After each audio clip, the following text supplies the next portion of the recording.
Hi, welcome back to eCommerce on Tap. I'm Aaron Allpeter. If you're just joining us, eCommerce on Tap is where my co-host and I, Nathan, do a deep dive into some really interesting D2C companies. We tell their founding story, reverse engineer their supply chain, and talk about their X potential. And we have an interesting opportunity this week where we've had some fans and people reach out and say, we'd really love to hear some interviews of people who have built it. And so today I'm sitting down with someone who's been shaping the supplement industry since before most of us even knew what pre-workouts were. James Klein has spent 25 years building, formulating, and advising supplement brands. James has launched and managed multiple brands, including his own Adonis Vitality, and he's guided countless founders through the maze of formulation and manufacturing. And this episode is really designed to dig into someone who's seen it all. We want to know what he thinks about when he's starting a supplement brand, what he thinks the industry is going, and how do you stand out in a market that feels so crowded, and yet there are so many new entrants coming at the same time. James, thank you so much for being on the podcast today. How are you doing today? I'm doing wonderful, thank you. I really appreciate you having me on. I am thrilled. So I just want to dive right in because your background is just so fascinating. 25 years of building in the supplement space. What did the world look like when you started in 2001, and what's changed in a meaningful way since then? Oh, when I first got into the space, and I was in the sports nutrition side of the industry, there were a couple of very big players like EAS and Metrics who dominated the landscape very much. Weider was another big brand, but the smaller brands were just starting. And in those days, it was a lot of ex-bodybuilders who were leveraging their names and their popularity to come out with supplements. But in many ways, it was the wild, wild west. Pro hormones were still being sold. Ephedra was still being sold. And there was really almost no FDA policing of the industry whatsoever. So things have changed tremendously. In the beginning, you had to spend a lot of money to really launch a real supplement brand.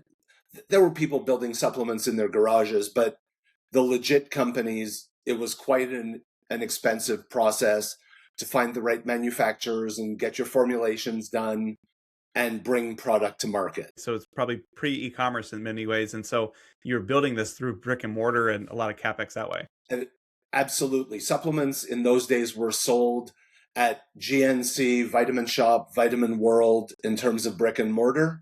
They were sold in gyms and independent supplement stores. They were more of a dream than anything else. They had just started building a community, but weren't really doing much in e-commerce at all. Got it. So it sounds like it's not only the supplements is about regulation, but it's really the birth of e-commerce and how that tied in there. What do you think had a bigger impact on the industry? Was it the regulation piece, or maybe it wasn't really regulation, it was more scrutiny that came in the industry from consumers? Or was it the impact of e-commerce and just that it became very easy to find customers relatively? It became much easier. Like GNC was the perfect example. They had, I believe, a couple of thousand stores in the US at the height of things. So any mall you were in, there was a small little GNC store. So you'd be out shopping with your wife or girlfriend or a buddy, and you'd walk by, oh, I need some protein, or I need a pre-workout, or whatever it is. So that was really the easiest way to buy supplements. Once the few e-commerce sites who went on to dominate the space pre-Amazon really got established, it very much hurt the GNCs and Vitamin Shops of the world. What was the sequencing? Was it obviously GNC was there first? Was it Amazon first and then kind of we'll call it offline Amazon? Was that kind of the progression that things happened up with? No, Amazon didn't really become a significant player in supplements till about 2014. Wow. So Okay. they were late to the game, but when they decided to do it, they came in at 1,000 miles an hour and totally changed the landscape for everybody. Yeah. What about kind of just Shopify or traditional D2C? Were supplements more of an early adopter with that type of technology, or were they kind of laggards as well as Amazon? For the longest time, you were not allowed to sell any supplements on Shopify at all. It was Really? against their terms of service. And they're still restrictive now for certain categories of supplements. Like there are lots of peptides that are on the market. They will not allow you to sell peptides on a Shopify store using Shopify payments. So I know some people who were selling some very good peptides, but they were told by Shopify, if you want to continue, we'll turn your store off. So compliance is an important part of this industry for sure. Yeah. And that's really interesting because I think so much of what we were seeing and hearing and reading about was that there really wasn't much regulation by the government, and it was more consumers who were distrusting things. It was maybe brands that were taking a big stand and saying, you know what, everybody else here is doing whatever they're going to do. We're going to really test these things out and make sure we get the validation. It almost sounds like, when it comes to the payment processors and the infrastructure that's out there, that's another form of regulation in the absence of any governmental piece. Would you agree with that sentiment? Yes, no, very much so.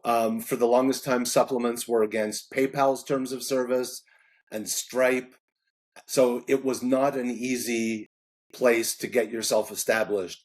Certainly not in the period between, let's say, 2004 and probably 2012. It's a lot of them have moderated their positions, but you still have to be very careful when you're using any of these payment processors. So when did you first get online with your businesses? I got online in the mid to late 2008, 2010 period, but via online retailers like bodybuilding.com and some of the others. Okay. In those days, nobody wanted to have their own store. The technology wasn't there. And then when it finally did come out, it was building stuff on WooCommerce and not really robust, high-end shopping experiences, whereas bodybuilding.com and eventually GNC and Vitamin Shop built some very nice online shopping platforms themselves. Got it. So they still, sounds like they were owning that retail space. And so because of the other regulations going on in the industry, that was really the only place to sell as well. So they were really still key players for a long time. Very much so. Yeah. I think what's fascinating here is that your story is both an operator, a founder with Adonis Vitality, and of course, now you advise a lot of would-be supplement founders. What are some of the most common misconceptions that people have still today when someone walks through your door and says, "Hey, James, I want to launch a supplement brand"? Sure. The first one I will always start with is people think the supplement business is glamorous. It's not. It's a lot of hard work. There are a lot of moving pieces, from managing inventory to customer service to being sure that everything is getting shipped out on time and that your customer experience is a good one. In many ways, the supplement business is easy to get into in that there are lots of companies that offer white labeled supplements where you build out an e-commerce presence and essentially they label product on demand for you as it's sold.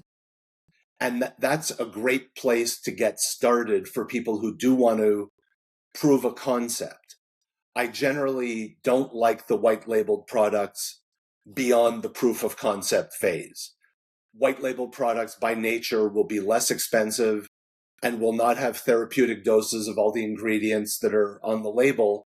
And therefore, it's great to see if people are interested in buying what it is you want to sell or fix the problem that you're putting your supplements out there for. But I always recommend to people that if they do start with white label, that they should transition to custom formulations with therapeutic doses of ingredients as quickly as they possibly can. That's interesting. Can you say more about why someone would start with a white label if they intend to go to something that's more therapeutic? What I do like about the white label products is that literally in probably 2 weeks or less, you can build a sales page or set up a Shopify store and have something ready to go. You need a designer to do a label. You need to buy your URL and build out a sales page. And in theory, you could be sending traffic to it very, very quickly. So the advantage of using those products is that you're minimizing your upfront investment. That being said, you're not selling a product that will likely give the consumer the outcome that your sales page is promising them. So there's always very much a fine line between whether or not to use a white label product to start. I personally don't. I've been doing this long enough that I know that if I design a formula, I'll be able to sell it. So I don't mind the upfront investment to go build 5 or 10,000 units of whatever product I happen to be launching, knowing that I will be able to sell them. But for somebody who doesn't know the industry at all, or this is their first business, white label can be an easy way to get into the space. What's that window for a founder between, hey, I launched this in white label, to I actually have to have a new and improved product for me to even keep my customers? Ideally in the first 3 to 6 months. Really, that quickly? So Okay. yeah, it can happen very quickly. Generally, I can bring a custom formulation to market in 8 to 12 weeks. So initially, it's just building a sales page, sending some traffic to it. And one of the things that I've seen many people do successfully is they'll build a sales page without any inventory whatsoever. And they'll run Facebook or Google or whatever kind of traffic to it to see if it converts. And then they end up refunding all the customers. Sorry, we're out of stock. Yep. But that's another great technique for testing a product before you actually have to go out and spend $30, $50, $100,000 to buy inventory. Yeah. I want to kind of flip a little bit and let's speak to me as a consumer. One of the things that was really interesting as we were digging into the supplement season was just how much science is out there. We did a deep dive on seed last episode. So we're talking about CFUs and, this 50 billion better than 10 billion. I don't know, like it sounds better, but then you figure out like, okay, these CFUs is just the efficacy. And then, it really matters what actually gets to your gut versus what comes in. And so, what is the type of science that actually matters for consumer that a founder should be keying in on? In my case, I will generally use trademarked ingredients that have a series of placebo-controlled double-blind studies. So, for example, creatine monohydrate, probably the most studied ingredient in sports nutrition, going back 25 years for sure. There are studies that absolutely show the benefits of using creatine on a daily basis. In the old days, they would tell you take 20 grams a day for the first month and then take 5 grams a day afterwards. The science has now shown that there's no reason to do 20 grams a day for the first month. Your body can't process all of it and you end up just peeing out the excess creatine. That being said, 5 grams of creatine monohydrate is beneficial for an enormous part of the audience, and not just bodybuilders and weightlifters. There's tons of new science around creatine for brain health and helping women in menopause and perimenopause. So the real quality ingredients always have investigators who are doing studies on them to evaluate what the other potential uses are. And those are the types of ingredients that I tend to rely on the most. Okay. If there are companies out there that are just doing the research on the ingredients, they're patenting it, and when you use it, you're paying a licensing fee effectively to use that ingredient. What keeps a competitor from just going out and saying, oh, I'll just use the same supplier and have the exact same thing, and maybe I've got a different budget or I'm going to market a little bit different? Like, how do you build an edge from that perspective if you're using, they're not quite off the shelf, but more publicly available ingredients versus trying to do something that is really custom and cutting edge on that end? Sure. So the real high-end patented and trademarked ingredients are generally manufactured by the patent and trademark holder. So again, sticking with the creatine example, I can buy cheap creatine monohydrate from China probably as low as about $5 a kilo US right now. Creapure, which is the standard in creatine monohydrate, is manufactured in Germany. It's very hot right now. They're having problems keeping up with demand. And that's about $23 a kilo US.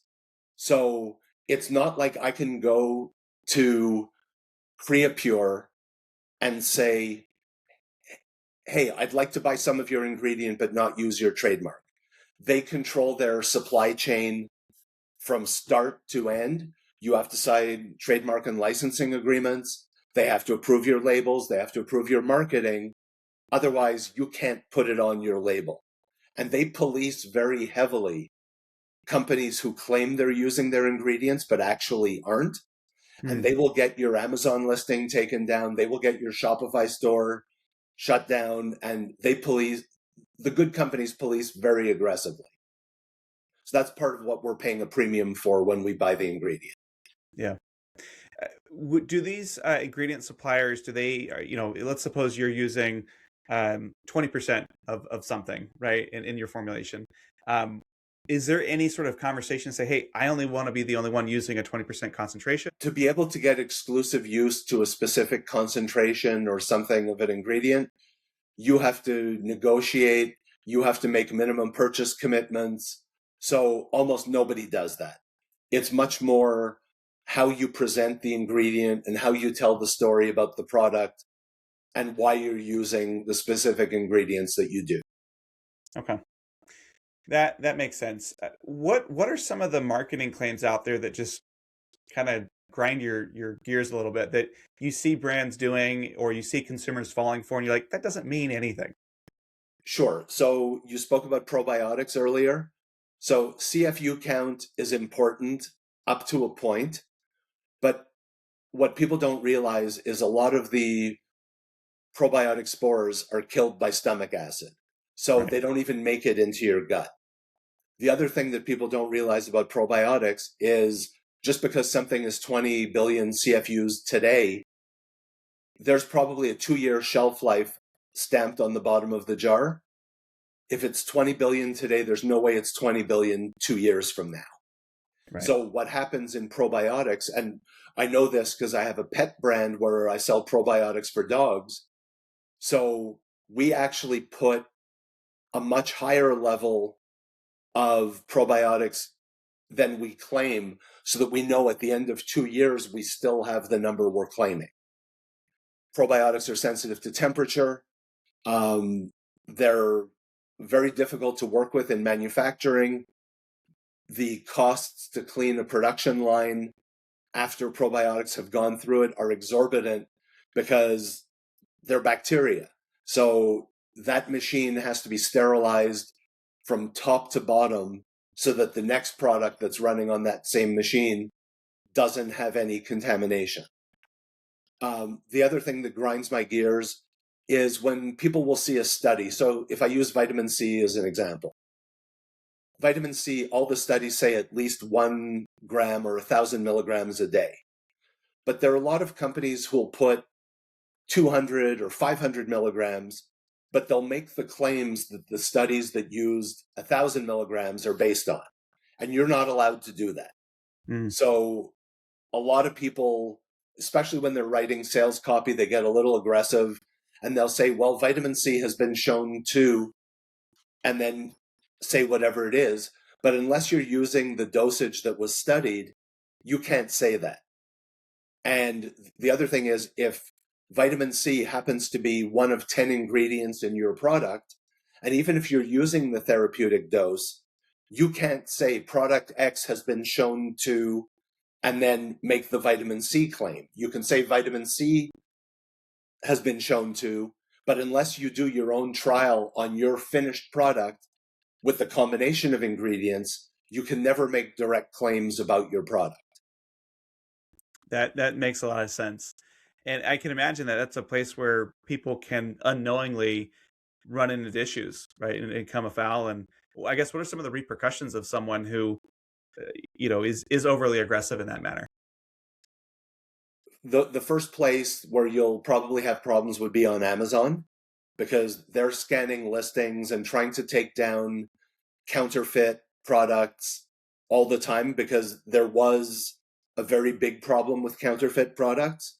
Or in the men's health market, anything where you're talking about testosterone or sexual wellness, they were seeing a lot of products that had tiny bits of Viagra or Cialis analogs in them, which would give the effects that the product was claiming, but not because of any of the supplement ingredients.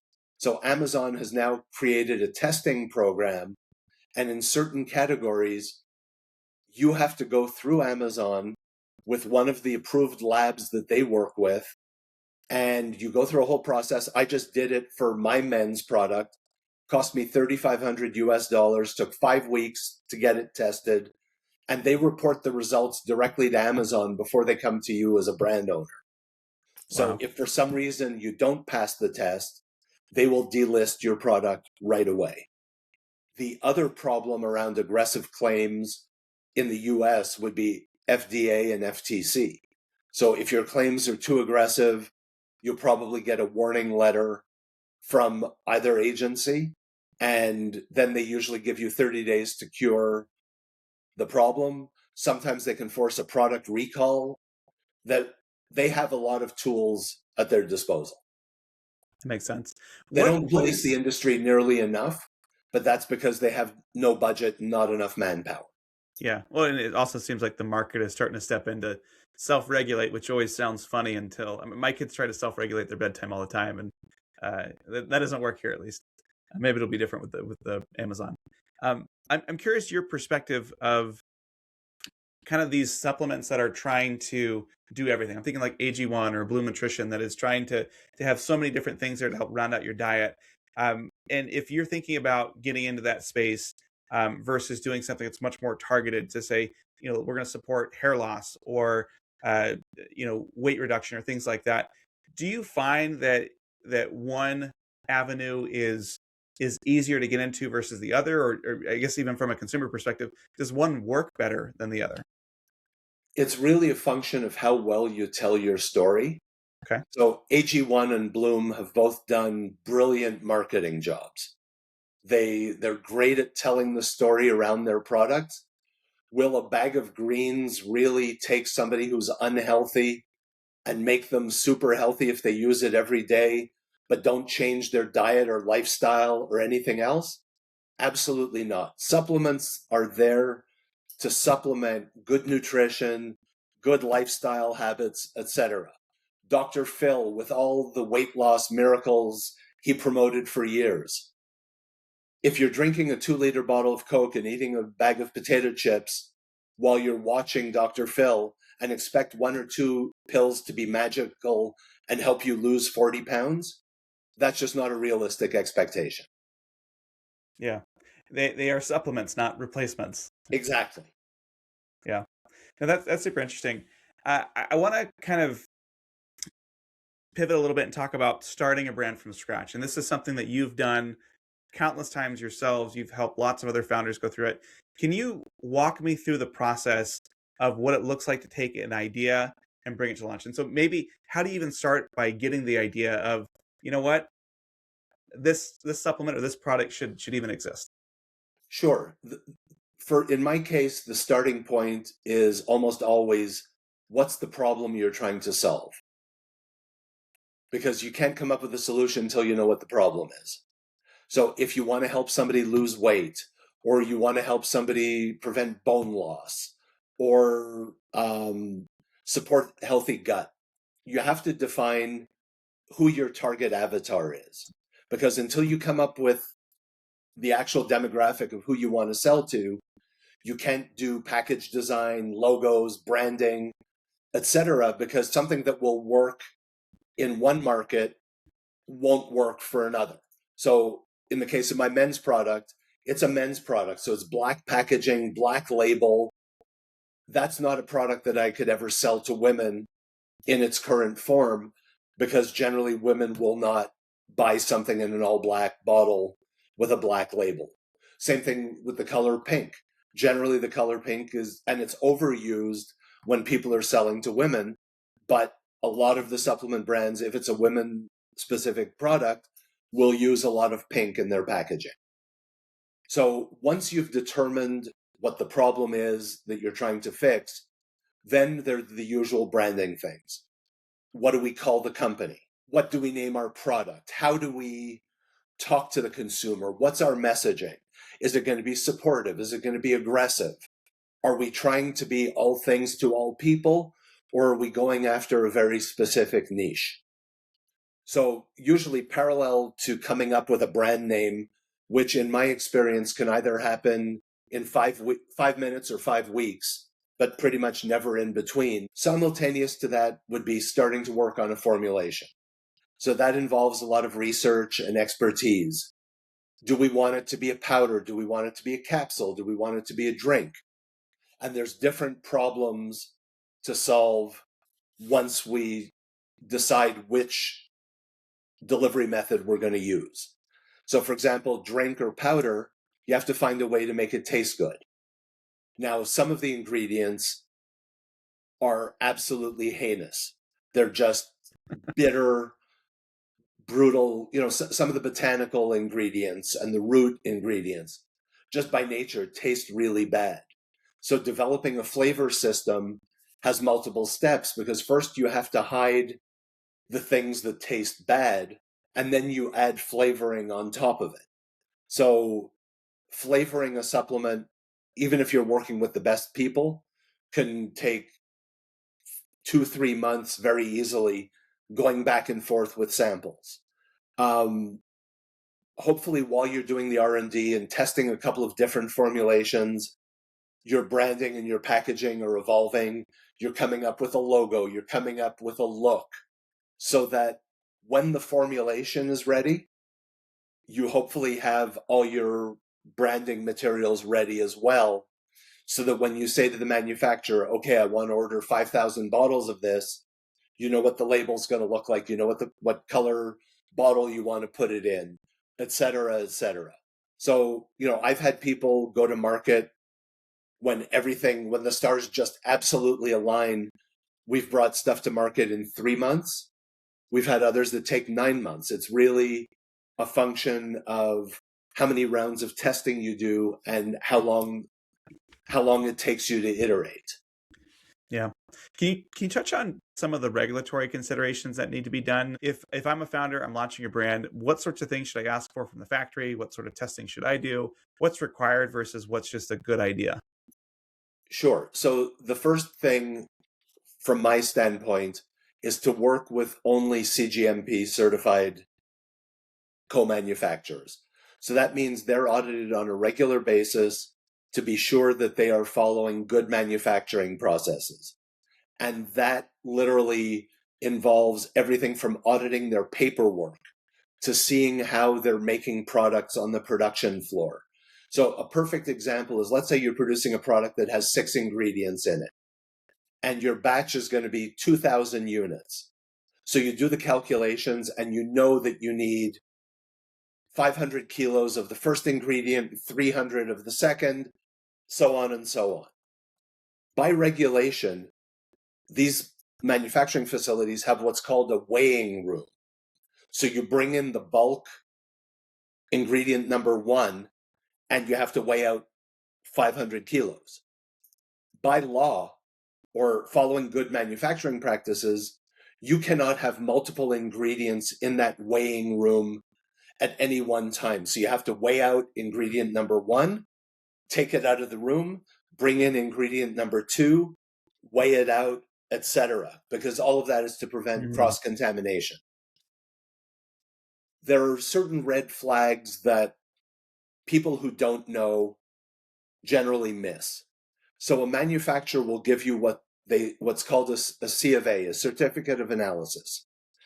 And that's an internal document produced by the manufacturer that says, we have followed all these procedures. We certify that there are no metals in it, no bacteria, or all of those are at acceptable levels, because there's no such thing as being bacteria-free or heavy metal-free. If you test a glass of water, you're going to find some arsenic in it, and you're going to find some heavy metals in it. It's just the level of precision and how many decimal points they're testing to. Most people who get into the supplement business think that a certificate of analysis from whoever made the product is sufficient. It isn't. That's an internal document. So there are a history of thousands of companies that send out a certificate of analysis saying that it passed all the tests without doing any testing. So third-party testing is absolutely key. trust your manufacturer, but verify always. It's just part of your cost of doing business. So, if you're producing 10,000 bottles of something, the testing might add 15, 20, 25 cents to your cost of product. But this way, you know that what you're selling actually has the ingredients that are listed on the label in the doses that are listed on the label. That makes a big difference. What are some of the other things that you'll look for that will be a yellow or red flag when you're sussing out a factory? You can go on the FDA website and search them and see if they've ever had warning letters, because FDA doesn't do a lot of auditing, but they will certainly audit these various companies from time to time. And generally, they will find something that they would like to see improved. Sometimes it's something really silly. The person on the manufacturing line hasn't shaved in 3 days, so they should have been wearing a beard net. Sometimes it's much more severe. There's cross-contamination, evidence of rodents in the manufacturing facility, ingredients not being stored properly. So searching FDA warning letters is definitely one way to vet whoever it is you work with. Then I always look into what other certifications they have. So my manufacturing partner of choice is GMP certified, they're kosher, they're halal, they're organic, they're Health Canada, they're NSF, and several other certifications as well. So that costs them hundreds of thousands of dollars a year to go through all these various audits. The ones who don't have recent audit reports, that's a massive red flag for me. The good manufacturers post their updated certificates on their websites as they get them. So you can see that they're literally being audited multiple times by the various organizations throughout the year. That sounds like you would naturally lean toward bigger companies with higher MOQs, probably a little bit more expense. Is there ever a situation where you'd say, you know what, it's okay to work with a really small one? Well, to do it properly, there's a massive investment. The ventilation systems that go into these manufacturing facilities, because they're collecting dust. As you're making capsules or powders, and these things are being blended in these big machines, there's a certain amount of the powder that ends up airborne. So they spend literally hundreds of thousands of dollars to millions of dollars in building dust collection systems. So the days of somebody making something in their garage are pretty much gone. And with the new testing requirements that are coming in all the time, the very small manufacturers are being squeezed out of the market. So the bigger ones are buying up smaller ones and bringing them up to current standards. 15 or 20 years ago, sure, there were lots of guys in New Jersey and Long Island who did lots of sketchy stuff. It's much harder to get away with now. Do you think that's ultimately good for the industry? I think it's phenomenal for the industry. Okay. So it sounds like we'll go to an ecosystem where there are lots of different manufacturers and might be easy to swap to probably a handful, I guess, in 5 to 10 years. There will still be a lot. Like, people don't realize how many manufacturers are out there. But what I'm seeing is the good ones continue to grow and the bad ones are sort of disappearing, losing business and struggling. Your relationship with your co-manufacturer is super important. And the relationships that they have with the ingredient suppliers are super important. So, for example, there's 2 ways you can have a product made for you. You can source all the ingredients yourself, have them drop shipped to the manufacturer, and then the manufacturer just charges you a manufacturing fee. The advantage there is that the manufacturer will not generally put a markup on the ingredients, and they're just charging you for their time, whatever they add to the process, packaging, scoops, bottles, jars, etc. The disadvantage is when those ingredients arrive at the manufacturer, they have to be tested. So if you're using caffeine, and caffeine has to be 98% to pass, if it comes in and it's 97%, the manufacturer reaches out to you and says, we can't use these 1,000 kilos of caffeine you sent us. Now you have to go back to the ingredient supplier and fight with them. I'm not in the ingredient sourcing business. I don't want to be. I'm happy to pay my manufacturer to leverage their relationships and buying power so that if something comes in and it doesn't meet spec, their QC team is handling it directly with the ingredient supplier and getting issues resolved much faster. So there's nothing worse than being stuck in the middle between an ingredient supplier on one side and the co-manufacturer on the other side. Right. Yeah, it makes sense. I want to shift over and talk a little bit about channels, because one of the things that's interesting in the companies that we profiled was, AG1 famously still only their D2C site. They don't do Amazon. They don't do other stuff like that. How should a founder think about D2C versus Amazon versus retail in 2025? So the first thing I would say is stay out of brick and mortar at pretty much all costs, unless you have a brand, like using an example of Midday Squares. That's a phenomenal brand that's done incredible things with viral marketing. But because it's a product that is refrigerated and has a 5-day shelf life when you take it out of refrigeration, that's totally suited for brick and mortar. The general supplement business, in my opinion, you need to be on 3 platforms. You need a great Shopify store. You need to be Amazon on day one. And TikTok Shop is a great way to drive business as well. I don't care about the business I do on TikTok Shop because that's very much an impulse buy. Oh, I'm watching a cat video. Oh, look at this supplement. Looks cool. Okay, I'll buy it. And then you're watching a Trump video or whatever it happens to be. But what happens is that people from TikTok who are a little bit more discerning a consumer will then either do a Google search, which leads them to your Shopify store, or they'll go look and see if it's on Amazon because they're Amazon buyers, and they'll buy it directly on Amazon. So the 3 feed each other.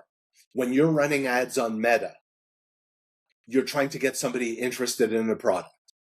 Once they've seen your Meta ads 5, 6, 7, 8, 10 times, they're going to do one of 2 things, assuming they're interested.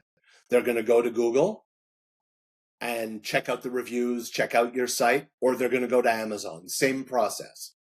An Amazon buyer is generally not a Shopify buyer. The behaviors are different.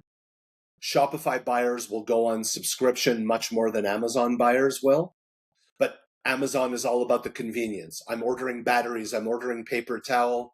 Hey, I need some of my protein powder, and it's on my doorstep tomorrow, and I don't have to think about it. I don't have to get up and get my credit card number, type in my address or anything else. It's just search for it, add to cart, check out, and you're done. So Amazon will generally provide a 25 to 30% lift to top line numbers for most supplement businesses and will generally not cannibalize their Shopify sales. Got it. And so it sounds like the most important foundational piece is that Shopify site. Is that? Yes, I'm a massive Team Shopify guy, always and forever. They're exceptionally good at what they do. That being said, there's lots of good Shopify sites and there's lots of terrible Shopify sites. So I only do custom themes. I don't use anything off the shelf. I'm very particular and don't mind spending money up front to build a great online presence, because the first time somebody lands on your page, you want them to say, wow, this is a really legit company. So, it's harder to do with an off-the-shelf theme. One of the things I feel we have to talk about is you born and raised in Montreal. You have been in supplements for 25 years, and yet you have yet to enter the Canadian market in supplements. Why is it that you have focused almost entirely on the US, and why not expand to other countries? We do some international business, and we will sell to Canadian consumers via our US Shopify site. Okay. The reason I don't market in Canada is Health Canada is a very expensive organization to work with. You have to go through a registration process and get what are called NPN numbers. and bilingual packaging in most cases. For the size of the market, the amount of money that I would spend in Canada, I'd rather put that into marketing in the US. And I'm not leaving Canada. I've been here for 63 years. I'm not going anywhere. But the size of the market in the US is just massive. And if you get any virality or any momentum at all, it's just so much easier to scale in the US than it is in Canada. You look at what it costs us to ship products, to ship anything in Canada. You try to send a little box with Canada Post from Montreal to Vancouver, and it can cost you $30. Well, you have to also get around the strikes too. So Get around the strikes. So all the fulfillment solutions in Canada are very expensive, and I just like being where the fish are swimming, and there's just so much more opportunity in the US. what would have to be true for you to be like, you know what, Canada's worth it? Is it Health Canada becoming a little bit less expensive or easy to work with? Is it, the economics of it? Is it something where, you've got a wait list of 50,000 people who are saying, hey, we want this product now? Like, what would have to be true for you to be like, yeah, it's worth it? It would be the last one. Us getting just tons of demand from Canadians saying, hey, we don't want to order in US funds. And Shopify does the conversion, but it's not a great customer experience because it takes 7 to 14 days for them to get their product from the time it's shipped from the US to Canada, sometimes longer. Australia is a great market, but it can take 6 to 8 weeks to get product through there because Australian customs are notorious for being very bad. And capsules in Australia are considered medication, not supplements. Interesting. So, like, there are intricacies in every single market. For me, the big focus is just the US. Yeah. I mean, it seems like a common theme is that the lack of regulation in the US has been a two-edged sword. On the one hand, it's relatively easy to start a company. You get all this innovation, all this money, exits, things that are happening there. But on the other hand, it's one of these things where, are these things completely safe? Do people trust them? Are they coming in and out? Whereas you look at some of the other countries, Canada, EU, et cetera, where they've taken a different stance. They say, you know what? We'd rather err on the side of safety and trade, I guess what do you call innovation Right. over safety. What is the right way here? I mean, if you were advising government leaders, it sounds like the US could use a little bit more regulation, but maybe the other countries could use a little bit less. I'll disagree with you a little bit there. The US has lots of regulation. They don't have a lot of enforcement. So the biggest thing is they're not auditing enough of these manufacturing facilities. They're not auditing as many of the supplement companies as they should be. That's the biggest problem. So somebody shared an article with me about a week ago about a manufacturer in Georgia who has been notorious for doing all kinds of sketchy stuff, selling banned ingredients, all kinds of things. He was just found guilty in federal court for something that dates back to, if I remember correctly, 2012. And I'll share the article with you online. So if you want to put it in the show notes, Sure, you can. But if it takes 13 years to punish somebody for doing something sketchy, that's the problem. There are lots of regulations. Supplements are governed by the Dietary Supplement Health Education Act. And you have to, for something to be considered a supplement, you have to show that it's naturally occurring in animal, in plant, whatever it is. If it's strictly chemically synthesized, it's not a supplement. But enforcement is the big problem, not regulation. that's an important distinction. Thank you for that. Yes. When you think about building a brand, a lot of people say, okay, should this be more of a lifestyle business? Should it be something that I build to sell? How do you feel about M&A opportunities in the supplement space? Most of them are definitely much more, they're passionate about what they do and they want to build something. That said, if somebody is interested and is ready to pay the right price, pretty much all of them would gladly sell. Some of the brands that I've seen over the last several years who've had some major acquisition. Again, I mentioned Nutrabolt with their C4 products and Ghost Lifestyle, both of whom were acquired by Keurig Dr. Pepper. And interestingly, like Ghost Lifestyle is a phenomenal story. These were guys with supplement experience who came out and launched a line of really cool t-shirts and Yep. built the brand before they ever launched their first supplement. And then they went out to all the really great food companies and started licensing flavors from them, Welch's grape and Cocoa Pebbles and you name it. So brilliant strategy. And I believe Keurig Dr. Pepper acquired 60% of them for almost $1 billion in the last 18 months.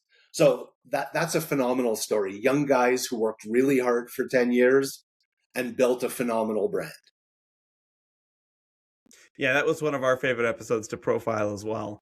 Um, as you look at the ecosystem and where things are and where R&D dollars are going to, what do you think is the next frontier in supplements? What sort of products or brands need to be created or are in the process of being created? I'm seeing a lot of products being created for the GLP-1 space, in theory, to support people who can't afford to purchase GLP-1s. The problem is none of the science shows that any of the supplement-based GLP-1 formulas, and I'm putting them in big quotes, that they really don't support it, but there's a lot of money going into that area right now. I think ingredients that can support healthy weight loss will ultimately always be one of the strongest areas. The FDA has been pretty tough around the use of stimulants and have banned a lot of the better stimulants from the market. And, let's be honest, the easiest way to lose weight is to take something that will raise your metabolism but also suppress your appetite. But all the good stimulants are gone pretty much. You just can't sell them anymore. Yeah, So, not legally. right, exactly. So it's much more about thermogenic effect, raising somebody's core body temperature, and then trying to manipulate their metabolism a little bit so that they can burn more fat. But ultimately, weight loss, again, in conjunction with a healthy diet and exercise, weight loss supplements can be great, but there is no magical pill. I'm 25 years in and I've yet to see a magical pill. James, this has been fantastic. Thank you so much for coming on.